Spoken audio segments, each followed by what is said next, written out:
In a soon-to-be-released blockbuster 60 Minutes interview set to air this Sunday, fired FBI Deputy Director Andrew McCabe said that the DOJ seriously considered an effort to have the bureaucracy remove President Trump from office. CBS's Scott Pelley explained on Thursday what McCabe told him, and we'll hear Sunday.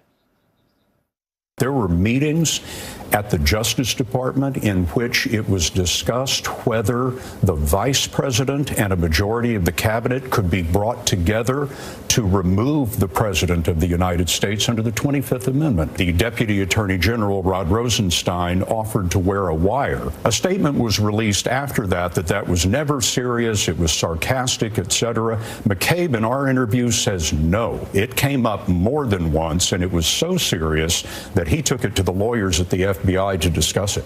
Wow. Now, though Andrew McCabe is trying to walk back those comments to a degree, claiming his 25th Amendment talk was taken out of context, Dan Bongino not buying it. He's a former Secret Service agent and the author of Spygate, the attempted sabotage of Donald J. Trump, joins us now. Dan, interesting.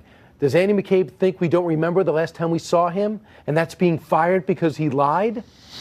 Yeah, he definitely has a credibility problem, Brian. I mean, according to multiple reports out there for anyone to see on the internet, he's being investigated by a grand jury for lying about leaks to the media. He has a serious credibility problem. Keep in mind also, Brian, this is the same guy whose wife ran for office as a Democrat, took substantial money from people connected to the Democrat and Clinton machine, and then refused to recuse himself from that case investigating Mrs. Clinton until the end of the year. But, Brian, the most important takeaway from all this is, of course, Andy McCabe's trying to walk this back. This guy, he's not that bright. He just admitted in a 60 Minutes interview, according to Scott Pelley, to taking part in a coup attempt. Right. That's just the hard facts. There's no way he's going to weasel his way out of this. Well, Scott Pelley summarized what he said, so we'll see Sunday. But this is the walk back. You ready for this? He was present and participated in a discussion that included a comment by Deputy Director Rod Rosenstein, Attorney General, regarding the 25th Amendment. So he's saying it wasn't a big meeting. It was just mentioned once. Rosenstein came out and said, yeah, I said I'll overthrow the president, but I said it sarcastically. I'd wear a wire. I don't like either side of this conversation.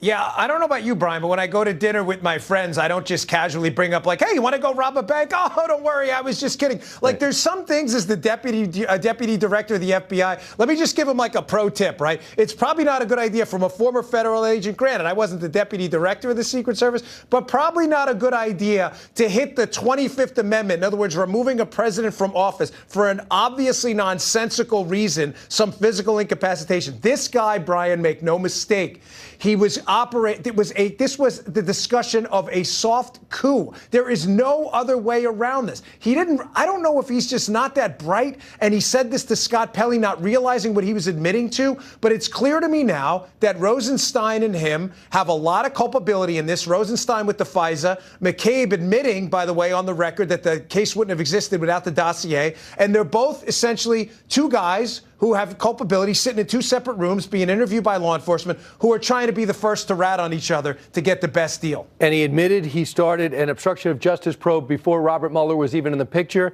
and he did it to make sure the counterintelligence operation wasn't shelved with his firing after Comey was fired. Really? So to stop you were fearful of a counterintelligence investigation stopping, so you started an obstruction of justice, and then you got fired anyway. My head's spinning, but all I know is this president's being hampered by an investigation that just won't go away. Dan, I want to talk to you Monday after we see the entire thing. Is that all right? Yeah, listen, Brian, of all the players in this, McCabe is, I believe, the one with the most culpability. Remember, he was involved in the Clinton investigation and the Crossfire Hurricane one, and he's got that issue with his wife running for office, too. He's got a lot of culpability here. Big trouble for McCabe. This is why Dan Bongino is one of the best people to talk to about this case. Dan, thanks so much. Buddy.